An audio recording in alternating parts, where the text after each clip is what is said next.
Hello नमस्कार sir, હું વીજળી વિભાગ થી વાત કરું છું. જી વાયરમેન થાંભલે ચડી ગયો. બેબી એને ધોકો લઈને એની બોડી ભૂસી નાખ, બાહુબલી બની જા, બાહુબલી. અરે તમે કોને મારવાની વાત કરો છો? એ સરકારી અધિકારી છે, એને મારીને તમે તમારા હાથ કાળા કરી રહ્યા છો. કાંઈ વાંધો નહીં, અમે અમારા હાથ નિરમા પાવડર થી ધોઈ નાખશું એટલે કાળા દાગ વયા જશે. અરે ફિલ્મ બનાવી રહ્યા છો કે શું? તમે શું કરી રહ્યા છો એ બતાવો. અરે તમારો વાયરમેન અમારું કનેક્શન કાપવા થાંભલે ચડી ગયો છે. તારી બેબીને રંગમાં ઉતારી છે, પહેલા તો તું એ બતાવ કે તું ક્યાં છો. એ જી જલ્દી આવો, મેં એના માથામાં કુકર ઠોકી દીધું. અરે હું થાંભલા પર બેઠો છું, મારા ઘરની સર્વિસ વાયર મારા મોઢામાં પકડીને. તું વીજળીના તાર મોંમાં નાખીને થાંભલા પર બેઠો છો? અરે કનેક્શન નહીં કાપવા દઉં, ભલે કરંટ લાગી જાય. જોઉં છું કરંટ મારું શું બગાડી લેશે.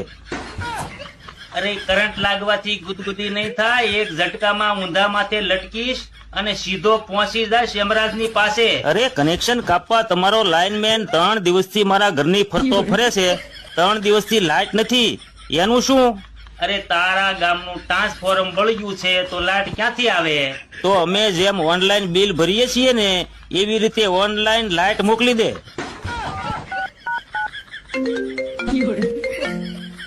હાલો. હાલો, મારી વાત ભુરાજી સાથે થઈ રહી છે? હા ભૂરો જ બોલું છું. શું વાત છે? દિવસમાં 2 વખત ફોન કરે છો, તારે બીજું કઈ કામકાજ છે કે નહીં? ફાલતુ બકવાસ કરવાની જરૂર નથી. હું લોન ડિપાર્ટમેન્ટ તરફથી મહેશ વાત કરું છું. લોન ડિપાર્ટમેન્ટ તો એમ બોલે છે જાણે મર્યા પછી 11 તોપોની સલામી દે. ભુરાજી છેલ્લી વાર પૂછું છું કે તમે અમારી કંપનીના પૈસા પાછા આપશો કે નહીં આપો? તે 100 વાર પૂછ્યું છે અને તને 100 વાર ના જ પાડી છે, અને આજે પણ ના જ પાડું છું, અને કાલે પૂછીશ તો પણ ના જ પાડીશ. અરે અમારી કંપનીએ તમારું શું બગાડ્યું છે? નિયત. હે? નિયત બગાડી છે ભાઈ સાહેબ, નિયત. અરે અમારી કંપનીએ તો તમને 10 લાખ રૂપિયા દીધા છે યાર. 10 લાખ રૂપિયા ખાઈને તો મારી નિયત બગડી છે. હવે મારી પાસે ભોરાજી છેલ્લું એક જ ઓપ્શન વધ્યું છે બસ. ના ભાઈ તું ગળા ફાંસો ન ખાતો હોય યાર.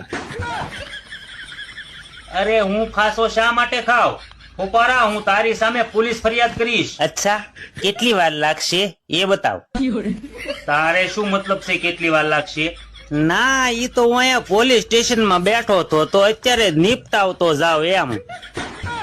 હમણાં એક ભાઈ બરોબર આમ બાથરૂમમાં નાવા જતો હતો ને તો ફ્રીજ ઉપર ફોન પડેલો, તો એરોપ્લેન મોડમાં મૂકતા ભૂલી ગયો અને વાઇબ્રેટમાં ફોન. તો ફ્રીજ ઉપર ફોન પડેલો ને એની ઘરવાળી કે ચાલો ચાલો ફટાફટ સ્નાન કરીને આવું, તમને ગરમા ગરમ ભાખરી બનાવી આપું. તો ઓલો નાવા ગયો ને તો જેવો 9 બારો આવ્યો ને તો ઘરવાળીના હાથમાં ફોન, તેના ઘરવાળીના હાથમાં એનો ફોન ભાળ્યો, જીભે સરસ્વતી વીએ ગયા. કોનો ફોન છે? તમારો ફોન છે. મારો ફોન કેમ તારા હાથમાં? મેસેજ આવતા હતા. કોના મેસેજ આવતા હતા? આ મગન મંડપ વાળો એમ કેમ લખે છે કે દીકુ નાસ્તો કરી લીધો? એક ભાઈ મને કે શરીર ઉતારવું હોય તો શું કરાય? મેં કહ્યું વ્યાજે પૈસા લઈ જાઓ.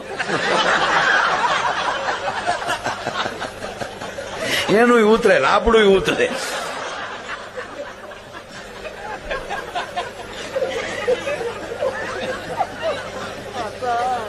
ખરેખર 25-30 લાખ રૂપિયા કોઈક પહેલે વ્યાજે લઈ લઈને આપણને તાવ આવે તો ઈ માનતા કરે.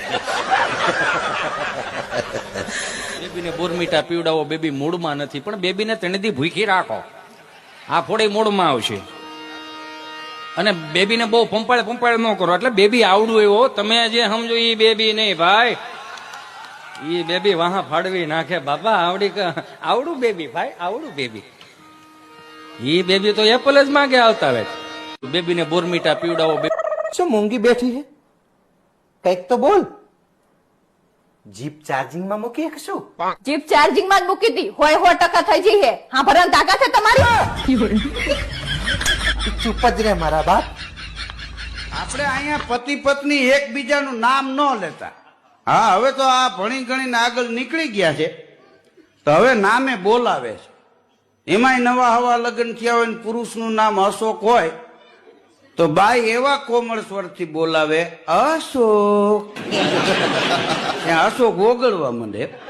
આપણે એમ થાય કે ડબલું લઈને ડોઈલમાં ભરવો પડશે આ. તમે મારું હાસુ નાણું સવો, તમે મારા દિલના રાણા સવો. પગાર નથી થયો. પ્રેમ કરી પછતાણી હું તો જિંદગી કરી નાખી મારી રમર ભમર.